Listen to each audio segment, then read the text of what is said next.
An ambassador is, or high commissioner, it's the same thing, effectively, is the main representative of the British government in country X or Y. And so primarily you're in charge of the relations between those countries, or that country and the UK. And wherever you are, you're in charge of our main kind of foreign policy goals, which are to protect British citizens around the world, protect ourselves from security threats, to promote our values, what we stand for internationally, and also to increase our prosperity through international trade and commercial relationships.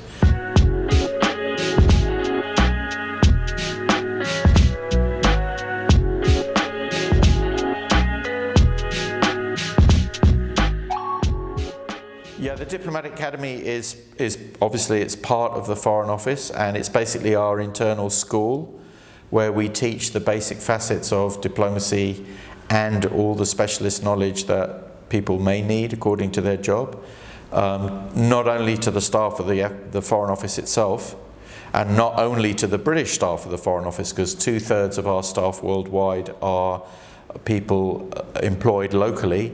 We adhere very much to the 70-20-10 model, which basically says that you learn 70% of the skills and knowledge you acquire by doing the job, and 20% from good line managers and mentors, and only 10% in a very formal classroom situation.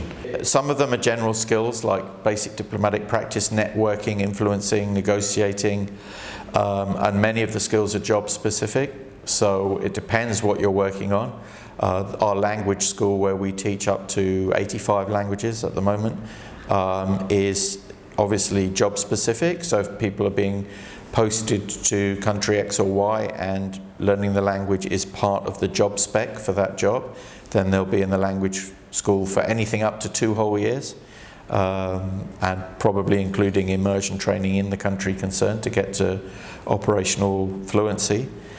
So it depends on the job, but it's underpinned by general skills that everybody needs, and all of our new entrants have to go through a kind of foundation level of basic diplomatic knowledge and skills.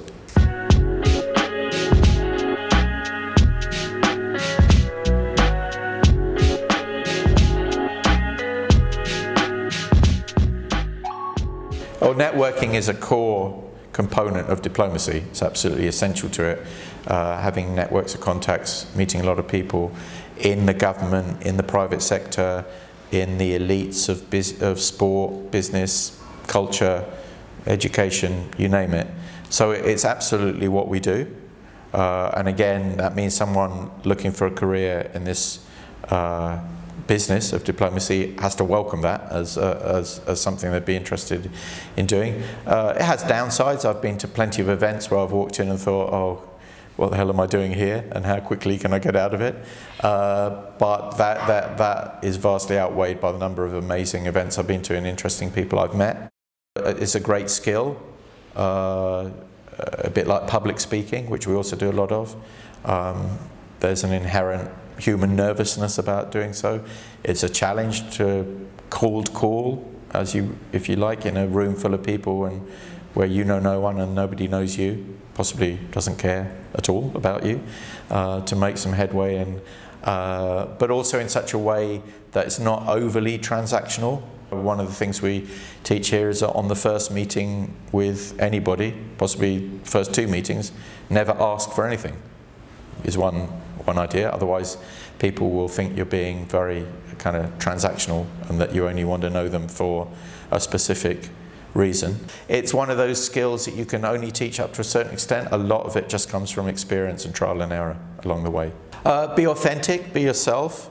Again, don't put up any side of you which isn't real. The one thing you can ask for, of course, is contact details. And a way to do that is to offer your own first, as a way to set up subsequent contacts. Feeling nervous about it is natural. It's not something to feel ashamed of. It's a basic human sentiment in that sort of situation.